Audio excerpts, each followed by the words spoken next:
সহিহ মুসলিম শরীফের 1977 নম্বর হাদিসের মধ্যে উম্মে সালামা রাদিয়াল্লাহু তাআলা থেকে বর্ণিত ক্বালা ইজা দাখালাল আশরু ওয়া আরাদা আহাদুকুম আইয়ু দাহিয়া ফালা ইয়ামাসসা মিন শা'রিহি ওয়ালা বাশারিহি শাইআন।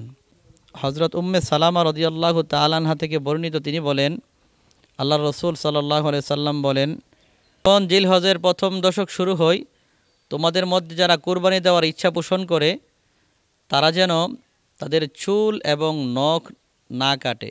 আল্লাহ রসুল সাল্লাল্লাহু আলাইহি সাল্লাম নির্দেশ দিয়েছেন, জিলহজ মাসের প্রথম চাঁদ ওঠার পর থেকে প্রথম 10 দিন কুরবানি করার আগ পর্যন্ত যারা কুরবানি করার ইচ্ছা করে তারা যেন তাদের চুল, নখ, শরীরের অবাঞ্ছিত পশম যেন পরিষ্কার এবং না যেন কর্তন করে। আল্লাহ রসুল সেই ব্যাপারে নির্দেশ দিয়েছেন।